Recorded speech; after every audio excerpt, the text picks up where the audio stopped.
የኢቢኤስ ቴሌቪዥን የቤተሰብ ጨዋታ ነው። በኢቢኤስ ቴሌቪዥን ብቻ እኔ ነጻነት ወርቅነህ እባላለሁ።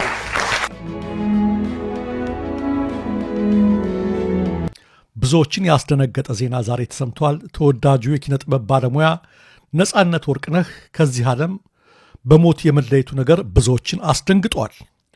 በቴሌቪዥን ፕሮግራም አቅራቢነት በተዋናይነትና በሌሎችም የጥበብ ስራዎች ውስጥ ስመጥርና ተወዳጅ ከሆኑ የጥበብ ሰዎች አንዱ የሆነው ነጻነት ወርቅነህ ባደረበት ህመም በድንገት ከዚህ ዓለም በሞት መለየቱ ነው እየተዘገበ ያለው።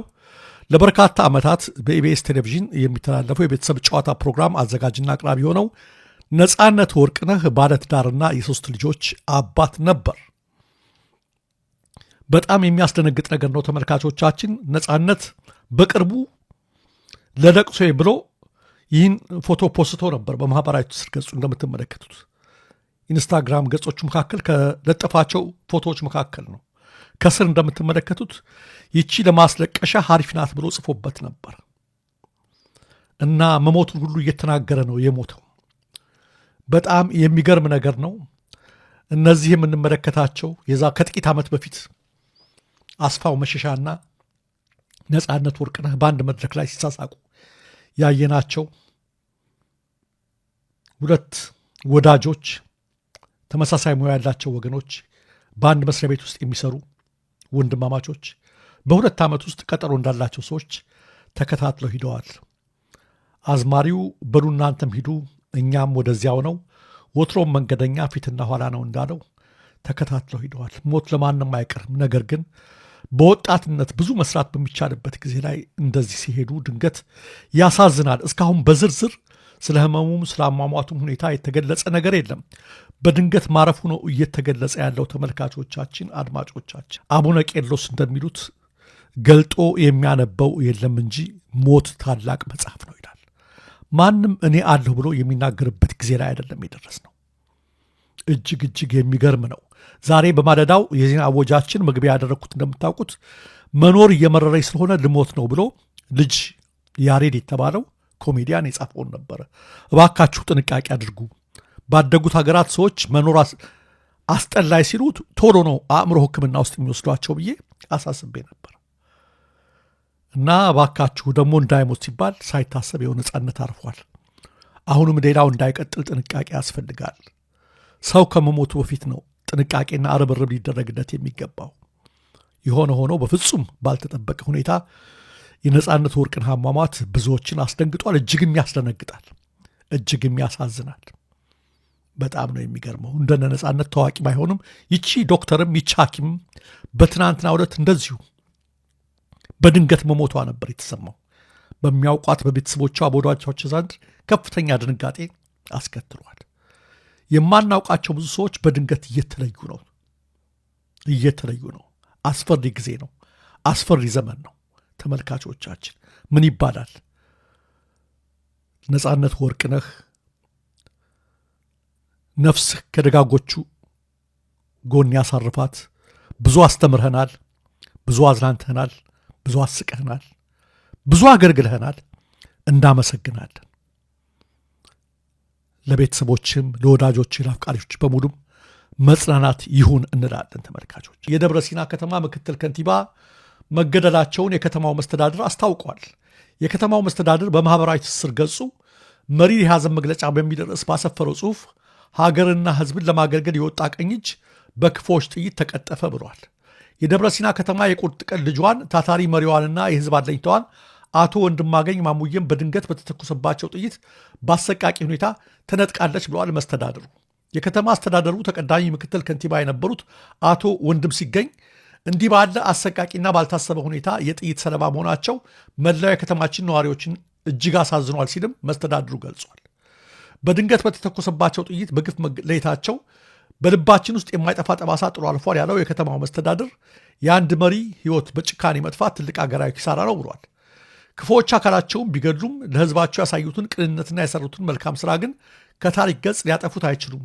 ደማቸው ስለ ፍትህ ይጮኋል፣ ስራቸውም በልጆቻቸውና በከተማ ነዋሪዎች ልብ ውስጥ ሕያው ሆኖ ይኖራል በማለት ለምክትል ከንቲባው ቤተሰቦች መጽናናትን የተመኘው የደብረ ሲና ከተማ መስተዳድር ከክፉዎች ድንገት በተተኮሰባቸው ጥይት ተገደሉ ከማለት ባለፈ ግን ከማን በኩል በተተኮሰ ጥይት እንደተገደሉ በግልጽ አላሳወቅም። በሌላ በኩልም ስለ ደብረ ሲና ከተማ ምክትል ከንቲባ ግድያ እስካሁን ኃላፊነቱን የወሰደ አካል የለም። ስለዚህ መስተዳድሩ ክፉዎች ገደሏቸው በማለት ነው በደፈናው መገደላቸውን የገለጸው። ማን ናቸው እነዚያ ክፉዎች?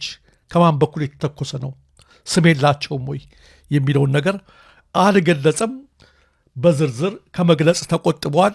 በሌሎችም በፋኖችም በኩል እስካሁን በዚህ ጉዳይ ላይ የተሰጠ መግለጫ የለም። ኃላፊነት የወሰደም አካል የለም። ተመልካቾቻችን፣ አድማጮቻችን የምትመለከቱት ፎቶ ደግሞ ተመልካቾቻችን ከሰሞኑ የአዲስ አበባ መንገዶች ባለስልጣን 48 ሰራተኞችን ለመቅጠር ላወጣው የሥራ ማስታወቂያ የተመዘገቡ ሰዎች ናቸው። በሺዎች የሚቆጠሩ ሰዎች ናቸው እና በትናንትናው ዕለት ለምልመላ ተብሎ ከተመዘገቡት ውስጥ 48ቱን ለመለየት በተባለበት ሰዓት ላይ በምስሉ ላይ የሚታየው ስራ ፈላጊ የመስሪያ ቤቱን አካባቢ አጥለቅልቆት ነበር ያረፈደው የዋለው። ስራ አጥነቱ ራሱ መፍትሄ ይፈልጋል። ወጣቶች በድንገት እየሞቱ ነው፣ ወጣቶች መኖር እያስጠላቸው ነው ስንል ተመለከቱት። እንግዲህ ይህን ሁሉ ይጨምራል። ለ48 ሰው ይሄ ሁሉ ህዝብ ተሰለፈ ማለት የሚነግረን ነገር አለ። ከዚህ መካከል ነገ ጧት አብዛኛው ተስፋ የቆረጠ ነው። ታዋቂ ላይሆን ይችላሉ፣ አርቲስቶች ላይሆኑ ይችላሉ። ብዙዎች ግን ራሳቸውን እያጠፉ ነው። ይሄ ራሱ ይሄን ስንመለከተው እጅግ ልንደነግጥ ነው የሚገባው። አሁን አደግን በለጸግን የምንልበት ጊዜ አይደለም። የሚሰማው የሚታየው ነገር ሁሉ የሚያስደነግጥ ነገር ነው። ሰው መኖር የሚችልበት ሁኔታ መፍጠር መፈለግ አለብን፣ መፍጠን አለብን እና በጣም በጣም አስፈሪ ነው ለማለት ነው ተመልካቾቻችን። በሶማሌላንድና በፑንትላንድ የተባበሩት አረብ ኤሚሬቶችን የሚደግፉ ሰልፎች ተካሄዱ። የድጋፍ ሰልፎቹ የተካሄዱት ራሷን እንደ ነጻ ሀገር የምትቆጥረው የሶማሌላንድ ሪፐብሊክ ዋና ከተማ በሆነችው ሃርጌሳና በአጎራባቿ ፑንትላንድ ጋሮ ከተማ ነው። ነዋሪዎቹ ትናንት ምሽት የድጋፍ ሰልፎቹን ያካሄዱት በአቡዳቢና በሞቃዲሾ መካከል ያለው ግንኙነት እየሻከረ መሄዱን ተከትሎ ለተባበሩት አረብ ኤሚሬቶች ያላቸውን አጋርነት ለመግለጽ መሆኑን የአካባቢው መገናኛ ብዙሃን ዘግበዋል። የሶማሊያ ፌዴራል መንግስት ከተባበሩት አረብ ኤሚሬቶች ጋር አድርጎት የነበረውን ስምምነትና ትብብር ማቋረጡን ባለፈው ሰኞ አስታውቆ ነበር። የሶማሊያ ፕሬዝዳንትና ካቢኔ የተባበሩት አረብ ኤሚሬቶች የሶማሊያን ሉዓላዊነት ጥሳለች በሚል ወቅሰዋል።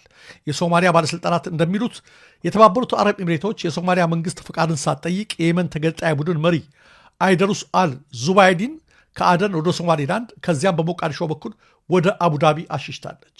ጋሮ ኦንላይን የተባለው የግል ድረገጽ እንደዘገበው የሶማሊያ መንግስት ስምምነቶቹ መሰረዙን ካስታወቀ በኋላ የሁለቱ ራስ ገዝ ነዋሪዎች የኤሚሬቶችን ሰንደቅ ዓላማ ከግዛታቸው ሰንደቅ ዓላማ ጋር ቀላቅለው ሲያውለበልቡ ታይተዋል። እንደ ዶይቼ ቬለ ዘገባ እስራኤል ነጻና ሉዓላዊ ሀገር ብላ ለሶማሌላንድ እውቅና ለመስጠት የበቃችው በተባበሩት አረብ ኤሚሬቶች ድጋፍና አግባቢነት እንደሆነ በሶማሊያ ፖለቲከኞች ዘንድ በሰፊው ይታመናል። በየአካባቢው የህይወት መስዋዕትነት እየከፈሉ በኬላ በቀረጥ እየተማረሩ ሰርተው መኖር ያቃታቸው ሾፌሮች የተቃውሞ ሰልፍ በመውጣት መብታቸውን ጠይቀዋል። ሾፌሮች ሀገር መከታ እንጂ የህዝብ ጠላት አይደለንም፣ ግፍና መከራችን ይብቃ በማለት ነው ድምፃቸውን ያሰሙት።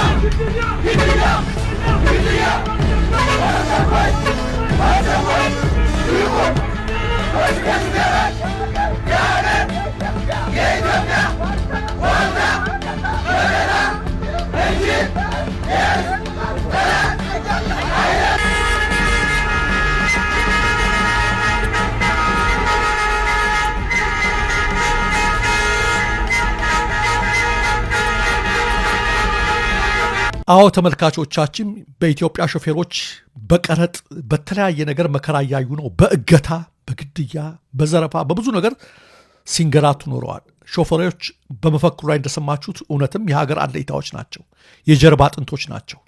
ያለ እነሱ ምንም ነገር የሚታሰብ አይደለም። ነገር ግን በቂው ትኩረት አልተሰጣቸውም። ከእገታ የተረፉትም በቀረጥ በኬላ በየመንገዱ ላይ ስቃይ በዝቶባቸዋል። ለዚህ ነው ድምፃቸውን በዚህ ደረጃ አጠንክረው ያሰሙት። መፍትሄ ይሻሉ። የሚመለከተው አካል መፍትሄ እንዲሰጣቸው እኛም የነሱን ድምፅ በድጋሜ እናስተጋባል።